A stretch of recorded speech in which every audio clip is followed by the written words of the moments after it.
Saludos, mi nombre es Stalin Estefan Lorenzo Moreta. Este video es con motivo al Laboratorio de Informática.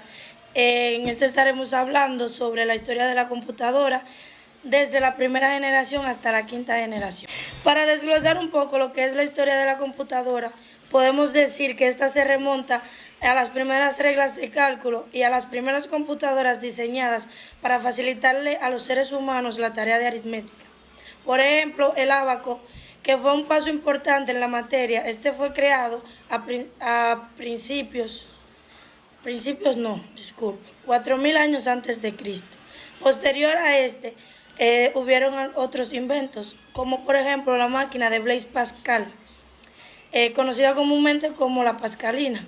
Esta fue creada en 1642. Los intentos de los seres humanos por automatizarse continuaron, hasta que Joseph Marie en 1802 creó un sistema de tarjetas perforadas. Este sistema de tarjetas perforadas fueron empleados tiempo después, en 1822, por Charles Babbage, quien utilizó esta tarjeta para crear una máquina de cálculo diferencial. Ahora bien, 12 años después fue cuando se pudo concretar lo que fue la primera máquina analítica, capaz de hacer las 4 operaciones básicas, las cuales conocemos como suma, resta, multiplicación y división, y almacenar números en una memoria hasta 1000 números de 50 dígitos. Las computadoras son las máquinas de cálculo más avanzadas y eficientes inventadas por el ser humano.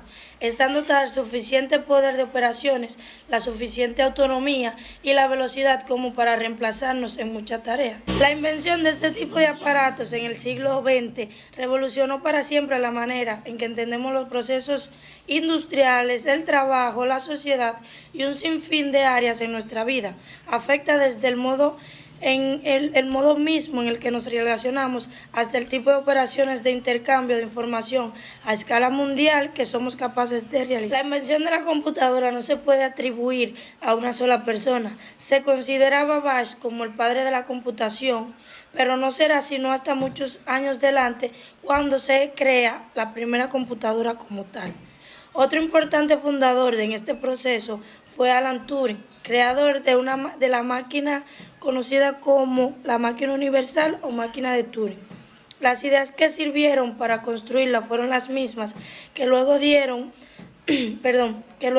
nacimiento al primer computador. Ahora bien, comenzamos con la primera generación de las computadoras, que esta se caracterizó por la invención del ENIAC. La ENIAC, como sus siglas lo dicen, era el integrador y calculador electrónico numeral, creado por 2 profesores de la Universidad de Pensilvania en 1943.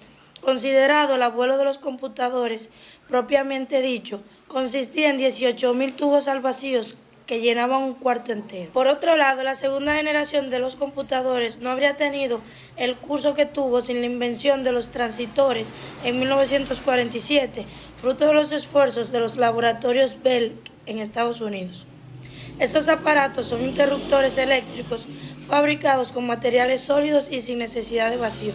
Este descubrimiento fue fundamental para la fabricación de los primeros microchips y permitieron el paso de los aparatos electrónicos.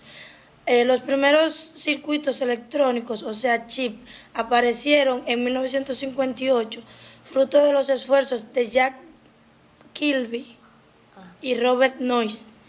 El primero recibió el Premio Nobel a la Física en el 2000. La tercera generación de la computadora comprende desde 1964 hasta 1971. Esta se caracterizó por los circuitos integrados.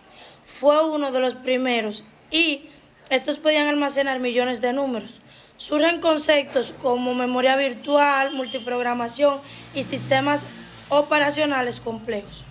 La cuarta generación, por su lado, se ubica entre 1971 y 1982, época en que la integración de los componentes eléctricos permitió la invención del microprocesador. Este consiste en un circuito integrado que reúne todos los elementos fundamentales de la máquina y que denomina chip o microchip. La quinta generación comprende desde 1981 hasta 1989 y nuestros tiempos. Su objetivo era el desarrollo de una nueva clase de computadoras que utilizarían técnicas y tecnologías de inteligencia artificial tanto en planos de hardware como en el software. Ahora, como conclusión, podemos decir que la evolución de la computadora ha ido en avance, ya que ésta ha ayudado a las personas y a las sociedades en general a relacionarse, a tener mejor ámbito laboral, a tener crecimiento personal y en un sinfín de áreas. Gracias, esto fue todo de mi parte.